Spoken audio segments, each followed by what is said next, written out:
네, 오늘은 셋째 날인데 희생에 대해서 함께 나누겠습니다. 죄인을 위한 대속적인 성격을 가진 종의 고독하고도 처절한 희생을 오늘 본문에서 이야기하고 있습니다.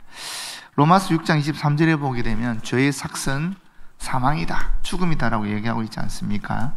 우리가 잘못하면 야단 맞아야 되는 거죠. 그런데 죄라는 것은 사실 하나님과 우리의 관계가 완전히 어긋난 것을 얘기하는 겁니다. 그렇지 않습니까? 원죄를 보게 되면 창세기 3장에 나오는 죄를 보게 되면은 인간이 하나님과 같아지고자 하는 그런 오만 때문에 결국 하나님을 피하게 되죠. 그리고 또 나뭇잎을 가지고 몸을 가리지 않습니까? 그런 것들이 사실 하나님과 관계가 깨어졌다는 것을 나타내는 전형적인 이야기거든요. 그런 이 하나님과 관계가 깨어진 것이 바로 죄다, 죄의 결과다, 이렇게 보는 것이 좋은데, 근데 이 죄를 해결하기 위해서 하나님께서 우리 인간에게 주신 방법이 뭐냐면 구약에서는 동물 제사였어요.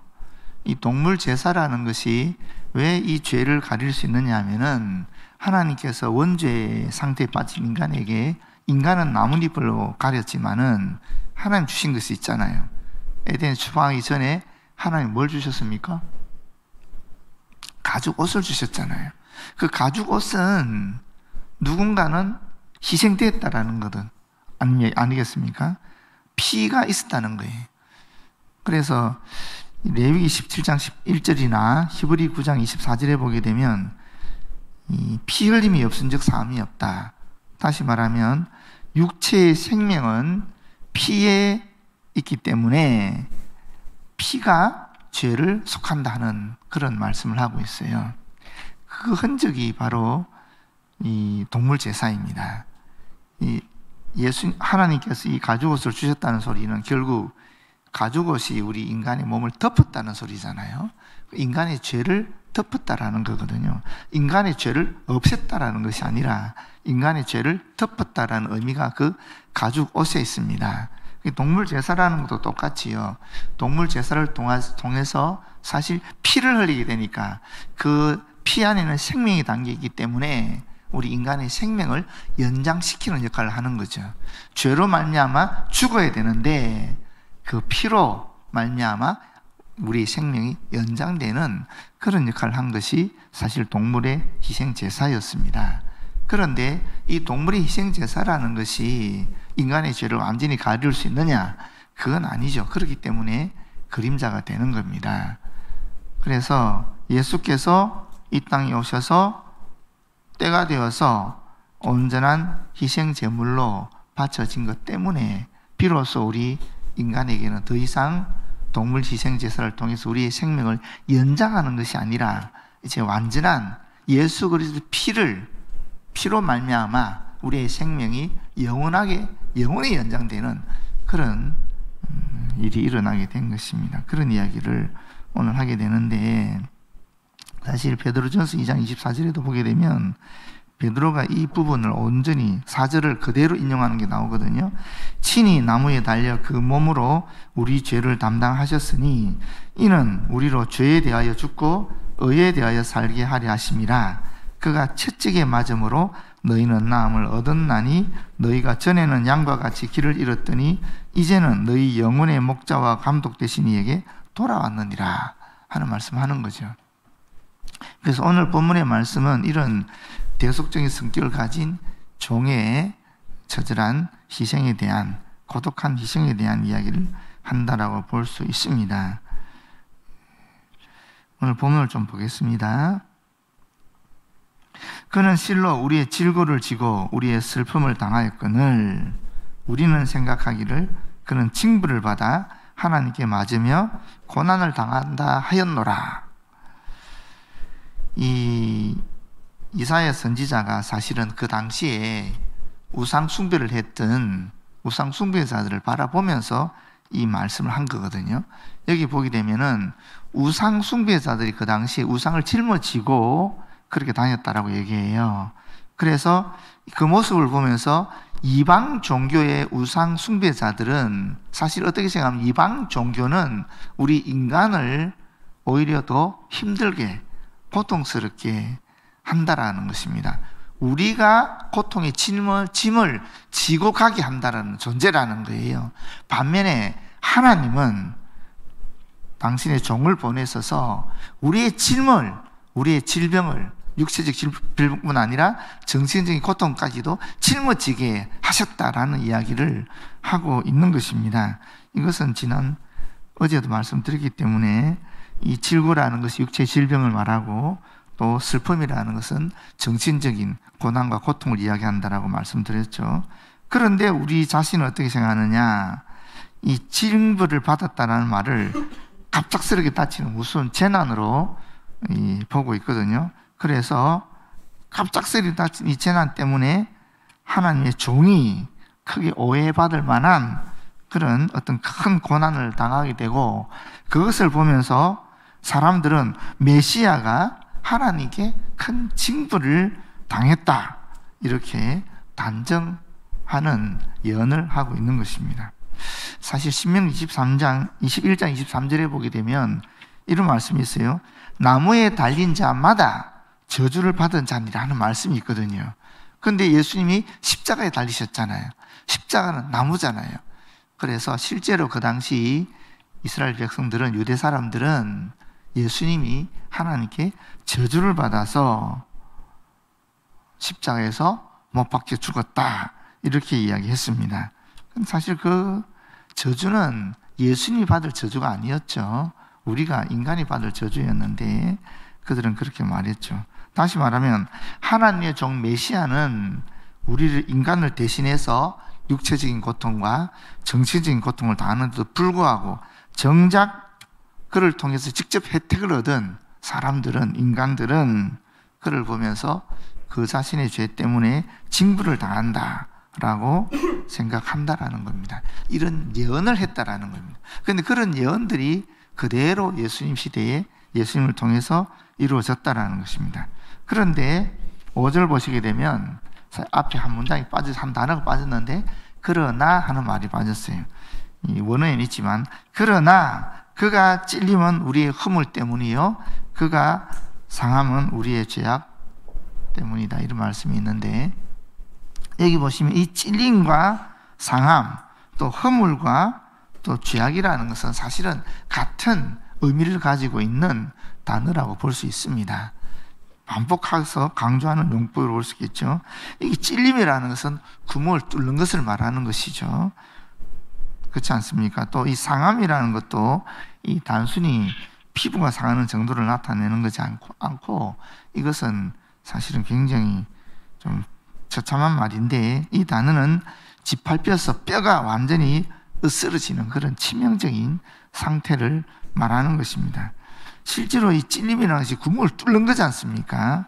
그래서 예수님이 고난의 현장에서 가시 면류관으로 머리에 찔림을 당하고, 대못으로 손과 발에 목 박힘을 당하고, 창으로는 옆구리에 찔리는 것을 당하지 않습니까? 그래서 이 말씀이 그대로 예수님의 고난을 통해서 성취되었다 볼 수 있는 거죠.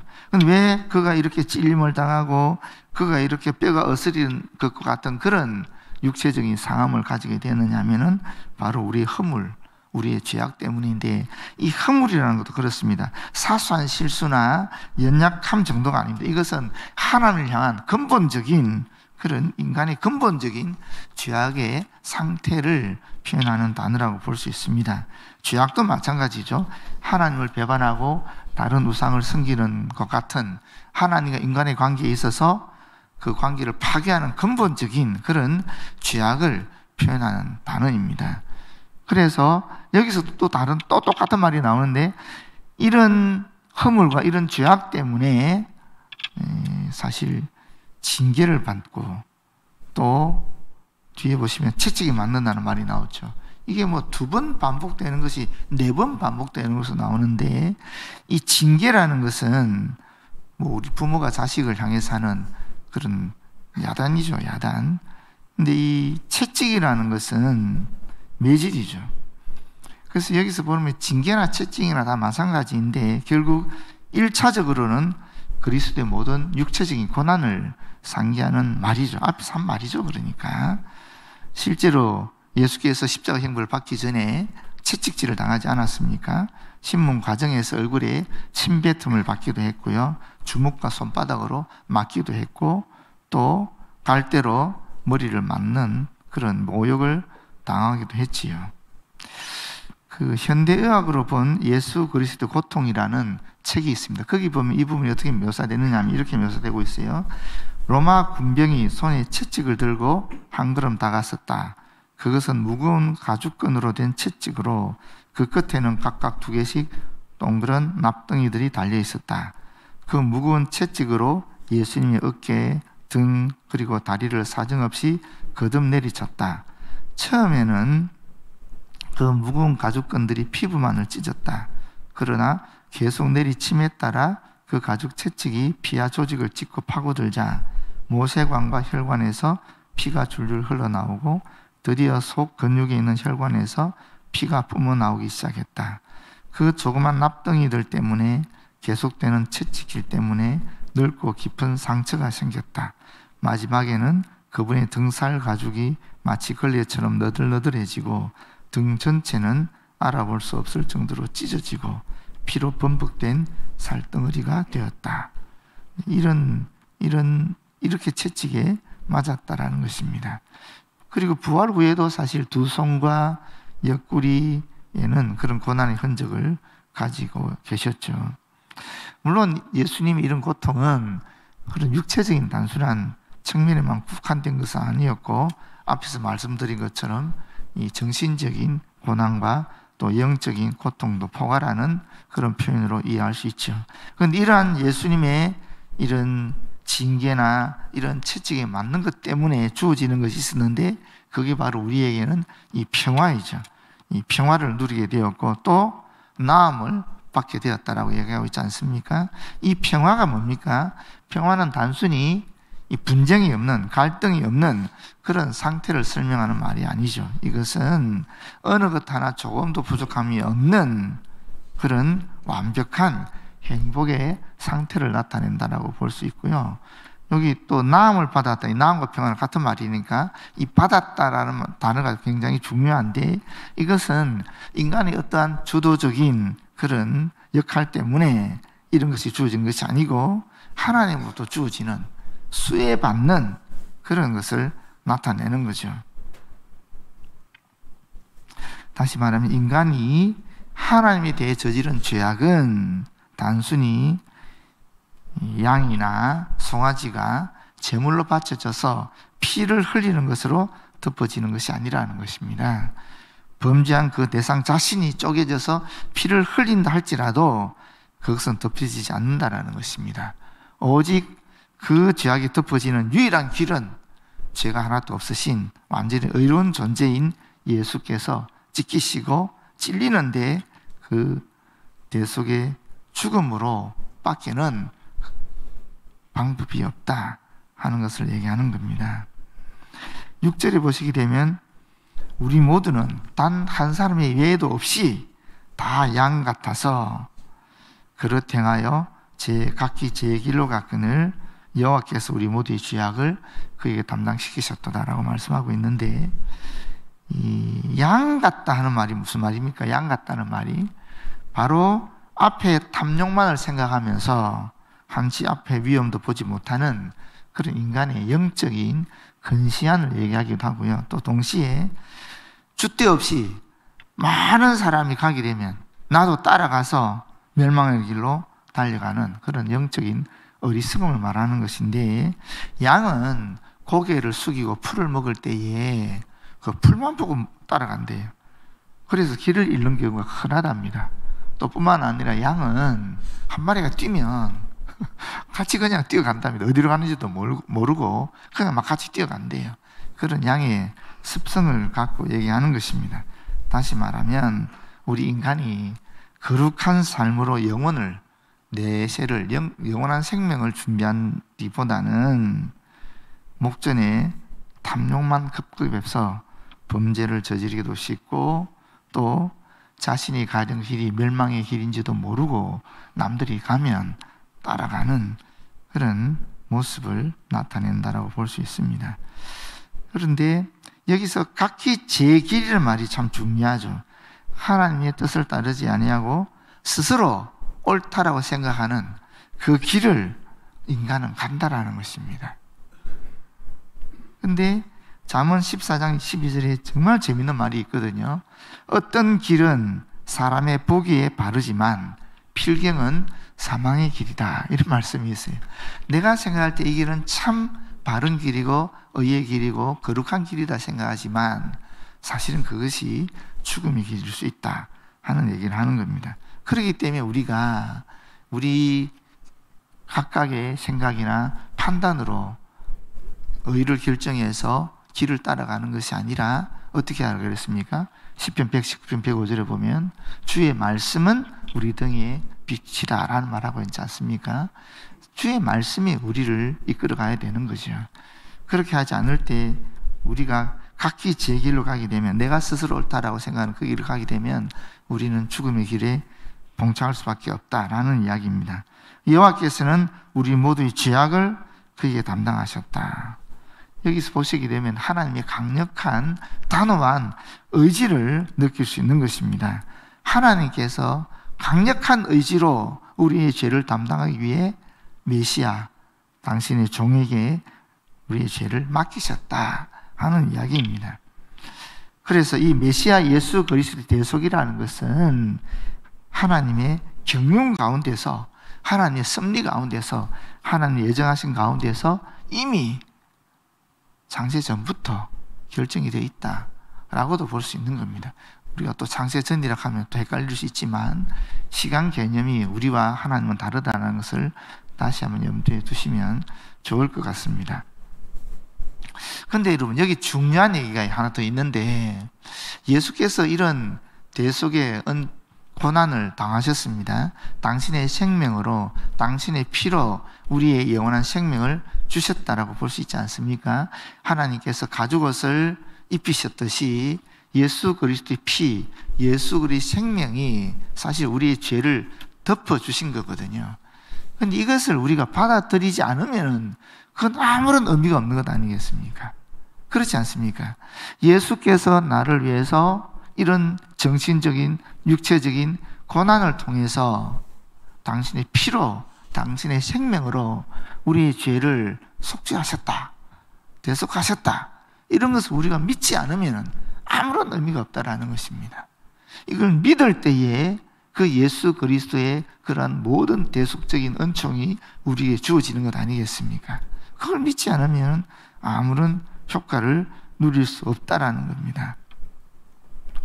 제가 이 이사야 53장을 함께 나누기 위해서 사실 서점을 찾아갔었어요. 종의 노래라는 책을 찾기 위해서 갔는데 불행히도 그 책을 구하지는 못했는데, 그러면서 이 책을, 책방에서 책을 뒤지다가 이런 책을 봤어요. 이어령 교수가 쓴 당신 크리스천 맞아 하는 책을 봤어요. 그래서 그걸 들었는데 그냥 쑥 읽히더라고요. 그래서 하루 만에 다 읽었는데, 거기 참 이어령이라는 분 너무 잘 알잖아요. 문화부 장관이고 대한민국의 대표적인 그런 지성인 아닙니까? 이분이 정말 가슴 아픈 얘기를 하더라고요. 이분이 딸을 통해서 예수를 믿게 됐지 않습니까? 그런데 예수를 믿은 것도 우리같이 그렇게 철저하게 믿는 것 같지는 않아요. 이분이 지성인이다 보니까 스스로 말하기를 문지방에 올랐었다는 얘기를 해요. 문을 탁 열고 들어오면은 우리가 누리는 그런 삶을 살아갈 수 있는데, 이분은 워낙 지성인이다 보니까 문지방에 서 있다라는 거예요. 굉장히 겸손한 표현이기도 하고, 너무 지성적이다 보니까 완전히 자신을 던지지 못하는 것 같은 그런 느낌을 오히려 받았어요. 이분이 약 10년 동안 신앙생활을 계속해 왔는데, 이 책의 4장에 보게 되면 생명은 사랑이다라는 소제목으로 CTS에서 삶이 변하는 시간 25분이라는 프로그램에 나온 것을 녹취해서 남긴 기록이더라고 보니까요. 그런데 이분이 이런 얘기를 해요. 기독교 믿기 전에 나는 참 행복하고 평화롭게 살고 있었는데 믿는 그 순간부터 딸을 잃고 외손자 잃고 수술까지 받았다. 머리를 여는 수술을 3번 했다 그래요. 보통 사람 같으면 내가 뭘 잘못했다고 귀한 내 딸 잃고 외손자 잃고 내 머리까지 열어야 하나, 하나님 안 믿을래, 그랬을 거예요. 그런데 우리가 은총이라고 생각하면 항상 따뜻한 곳에 존재한다고 생각하지만 그렇지 않습니다.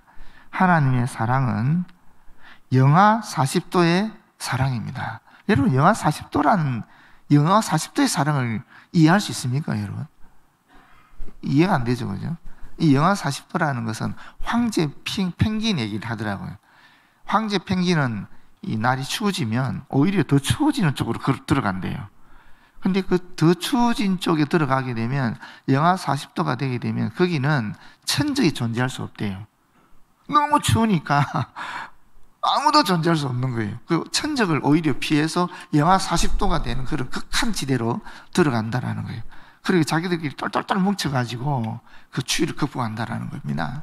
거기에 사랑이 있다라는 거예요. 하나님이 황제 펭귄에게 준 질서, 이 펭귄들 자기들이 똘똘똘 뭉쳐 있는데 이 허들링이라고 해서 이걸 그대로 서 있는 것이 아니라 바깥에 있는 펭귄은 서서히 안쪽으로 들어오고 안에 있는 펭귄은 서서히 바깥으로 나간대요. 이걸 허들링이라고 그러더라고요. 그러면서 자기들의 체온으로 이 극한의 40도의 열기를 추위를 이겨나가는 겁니다. 그래서 이게 영하 40도의 사랑이라고 얘기하는 거예요. 하나님의 사랑이, 하나님의 은총이 그렇다라는 거예요. 또 뭐라고 얘기하느냐면 불타는 화산 속에서의 사랑이다.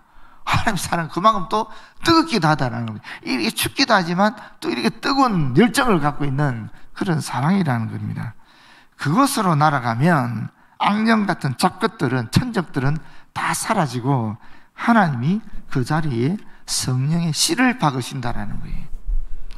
자기가 지금 누리고 있는 이런 것들이 사실 자기 딸도 죽고 자기 사랑하는 외손자가, 딸도 변호사고 목사하지 않았습니까? 또 외손자도 변호사였대요, 미국에서. 근데 갑자기 쓰러지고 19일 만에 죽었다라고 합니다. 그 딸인 리미나 목사의 아들이 그렇게 죽었다 그래요.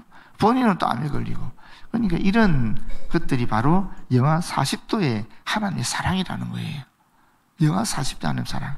나는 지성이 들어서 그 문지방에서 이제 탁 들어서지 못하는데 이 지성의 끝자락이, 지성이 충족되면 사다리 계단을 한 계단 올라가 지성이 끝에 이르면 영성으로 이르게 되는데, 그런데 그 영성에 이르렀음에도 불구하고 이 문지방에서 문을 탁 열고 들어가면 되는데 이걸 못한다라는 거예요. 지성이기 때문에. 그래서 하나님께서 이런 죽음의 극한에까지 이르도록 하셨다라는 거예요. 그게 은총이라는 겁니다. 그러면서 결론적으로 이런 말을 해요. 그 젊은 사람들이 하는 얘기였는데, 나는 나이가 많아서 내일을 기약할 수 없지만 여러분 모두는, 젊은 사람은 여러분 모두는 건강하시고 여러분의 내일이 하나님의 충만한 은총이 있다는 것을 기억하시기 바랍니다. 이런 얘기를 해요. 하나님의 충만한 은총에 지금 본인이 있다라는 거예요. 이런 고통을 당하고 있지만은 사실은 예수 그리스도가 나를 위해서 대속했다는 그 은총 속에 죽음에 직면했을 때 바로 깊은 은총 속에 내가 있구나. 영하 40도의 추위 속에서도 하나님의 사랑이 있고 은총이 있고, 불타는 화산 그 뜨거운 열기 속에서도 또 하나님의 은총이 있다는 거예요. 왜냐하면 거기는 작것들이 틈탈지 못하는 완전히 온전한 평화 속에 들어가는 하나님과 나와요 깊고 친밀한 관계를 누리는 그런 자리이기 때문에 그렇다라고 얘기하는 겁니다. 여러분, 평화라는 것이 이런 겁니다. 진정한 평화는 이것이 진정한 평화입니다. 하나님 나와의 관계가 깊이 있게 맺어지면은 그 외에 우리에게 오는 그런 것들은 사실은 다 이 영하 40도의 추위 속에 오히려 천적이 접근할 수 없는 진정한 안식과 진정한 평화와 진정한 그런 누림 속에 들어가게 된다는 겁니다. 여러분, 이런 것을 주시기 위해서 예수님이 이와 같은 고난을 당하신 겁니다. 우리 모두를 위해서 이런 진정한 평화, 이런 진정한 누림을 함께 가지는 저와 여러분 되었으면 참 좋겠습니다. 기도하겠습니다. 아버지 하나님, 하나님께서는 우리에게 이 이해할 수 없는 진정한 평화를 주시기 위해서 예수 그리스도를 십자가에 못 박혀 죽게 하셨습니다. 그분의 피, 그분의 생명으로 말미암아 우리가 우리의 모든 죄가 덮어지고 우리에게 영원한 생명이 주어진 것을 다시 한번 확인하게 하여 주시고 주님이 주시는 진정한 평화를 누릴 수 있도록 인도하여 주시옵소서. 예수님 이름으로 기도드립니다. 아멘.